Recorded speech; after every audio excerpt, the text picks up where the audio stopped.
वो के वाले द हिंदू वो के वाले, ये बेंजी बच्चे को गोदी में लो, बेंजी बेंजी बेंजी बच्चे को गोदी में लो, वो के वाले द हिंदू वो के वाले।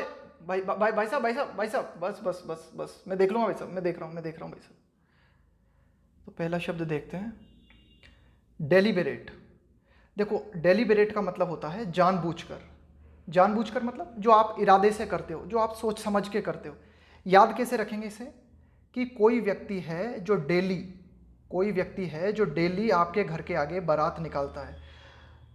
तो बारात अगर कोई डेली निकाल रहा है तो इसका मतलब है वो जानबूझकर आपको परेशान करना चाह रहा है। इसको किस तरह से हम यूज करते हैं, इसका हम प्रयोग करते हैं जैसे कि अरे यार ये जो काम है ना उसने जानबूझ के किया है, वो जानबूझ के तुम्हें नुकसान पहुंचाना चाहता है।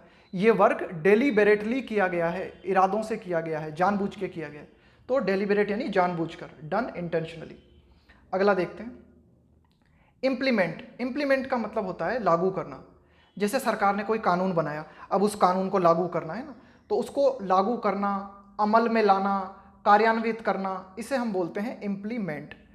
तो इसकी ट्रिक क्या है याद रखने की, कोई ट्रिक की जरूरत नहीं है इसकी इम्प्लीमेंट के लिए। आपको जिस दिन भी आप अखबार पढ़ेंगे ना, शायद ही ऐसा दिन जाएगा जिस दिन आपको ये शब्द ना मिले, है ना। तो इम्प्लीमेंट जरूर आपको मिलेगा, रोज ही मिलेगा। इसको किस तरह से यूज करते हैं हम, कि यार सरकार ने भ्रष्टाचार रोकने के लिए कानून तो काफ़ी बना रखे हैं, लेकिन कानून का इंप्लीमेंटेशन ठीक तरह से नहीं हो पा रहा। कानून इंप्लीमेंट ठीक तरह से होना चाहिए, तभी जाके बात बन पाती है। तो इस तरह से हम इसको जो है याद रखेंगे ना, इंप्लीमेंट को, कि कोई भी आपका प्लान है, सिस्टम है, उसे जो है व्यवहार में लेके आना, है ना, इंप्लीमेंट। अब एक और शब्द होता है इम्पोज। तो इंप्लीमेंट और इम्पोज में अंतर क्या है, इम्पोज का मतलब होता है थोपना। आपकी मर्जी है या नहीं है, जबरदस्ती जो है किसी चीज को लागू करना। इंप्लीमेंट का मतलब तो है कोई योजना बनाई आपने, कोई कानून है, उस कानून को लागू करना। लेकिन इम्पोज का मतलब होता है थोपना, जबरदस्ती। अरे यार तुम अपनी मर्जी उसके ऊपर क्यों थोप रहे हो, है ना। तो इस तरह से भी थोपने का प्रयोग में करते हैं हम। या फिर सरकार ने कोई नया नियम बनाया, कोई टैक्स लगाया या कोई पनिशमेंट जबरदस्ती किसी के ऊपर थोप दिया, कि ये पनिशमेंट उसके ऊपर थोप दिया गया, जबरदस्ती ये पनिशमेंट उसको लागू कर दिया गया। तो इस प्रकार से हम इम्पोज को याद रखेंगे। इम्पोज मतलब थोपना। इसे हम इस तरह से याद रख सकते हैं कि ये जो पोज आ रहा है ना, इसमें फोटोग्राफर जो होता है, लड़के या लड़की जिसका भी फोटो लेता है ना, उसको बोलता है डिफरेंट तरीके के पोज बनाने के लिए। यानी कि अपनी मर्जी जो फोटो खिंचवा रहा है उसके ऊपर थोपता है। तो इस तरह से याद रखना, इम्पोज को थोपना। रेगुलर अखबार में मिलेगा ये शब्द आपको, इम्पोज का मतलब थोपना, है ना। अगला देखते हैं, अगला है शब्द सीख। इसकी सेकेंड और जो थर्ड फॉर्म है ना, वो होती है सॉट, SOUGHT। बहुत ज्यादा रोज ही आता है इस्तेमाल में ना, कई मतलब होते हैं इसके सीख के।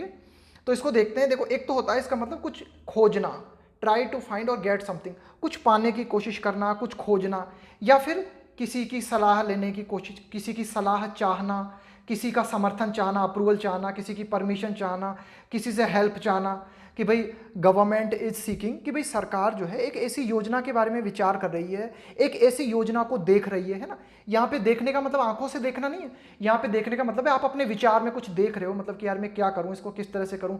आप यहाँ क्यों खड़े हो, अरे यार हम जो है गवर्नर से परमिशन लेना चाह रहे हैं ना, वी आर सीकिंग परमिशन, है ना।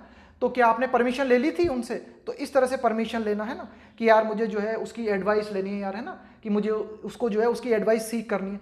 तो इस तरह से ये जो सीख शब्द है ना, चाहना, देखना मैंने बता दिया आपको। देखने का मतलब है यहाँ पे अपने दिमाग में देखना, कि यार मैं ऐसा चाह रहा हूँ, है ना, इसको खोज रहा हूँ, उनका समर्थन चाह रहा हूँ। तो इस प्रकार से शब्द जो है रोज ही यूज होता है ना, ध्यान में रखना है। इसकी सेकंड फॉर्म और थर्ड फॉर्म है सॉर्ट, है ना, कि आपको जो है परमिशन लेनी चाहिए थी पहले, है ना।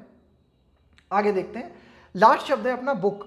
बुक का मतलब होता है एक तरह से पुलिस क्या करती है, किसी को जो है किसी पे आरोप लगाया पुलिस ने किसी पे। एक तो बुक का मतलब होता है किताब, उस किताबों तो आपको पता ही है। दूसरा बुक का मतलब होता है कि जैसे कोई आरोपी है, उस आरोपी को आपने क्या किया, पुलिस ने थाने में ले गई, उसे थाने में ले जाके उसका जो है नाम दर्ज किया, उसने क्या अपराध किया, उस अपराध का नाम लिखा। तो इस तरह से आरोपित करना, उसको भी हम बोलते हैं बुक, है ना। तो क्या किया कि जो पुलिस थाने में जो बुक होती है ना, उनकी जो अपराध दर्ज किए जाते हैं, उस बुक में जाके उसकी नाम डिटेल सब कुछ आपने जो है डिटेल से लिखा। तो उसको भी आप क्या बोलोगे, उसे भी आप बोलोगे बुक, है ना। कि अरे यार उसे किस केस में बुक किया गया है ना, क्या मामला बनाया उस पर, क्यों उसे बुक किया गया है ना। तो उसको यार इसलिए बुक किया गया है ना कि उस पर ये मामला बना है। तो इस तरह से आप इसे याद रखोगे, बुक करना, कि भाई कौन सा अपराध उसने किया था। तो to officially accuse someone of a crime, किसी का क्राइम जो है, मतलब पुलिस ने कोई आरोप लगाया किसी व्यक्ति पर और उसको जो है बुक कर लिया, उसको जो है अपने अरेस्ट कर लिया उसको, और जो है उसका नाम जो है अपनी ये जो उनकी पुलिस की रिकॉर्ड होता है ना, उस रिकॉर्ड में दर्ज कर दिया। इसको बोलते हैं बुक करना। तो देख ले पांचों की पांचों शब्द को एक बार। बुक हो गया, बहुत अच्छी तरह से ध्यान में रहेगा, है ना।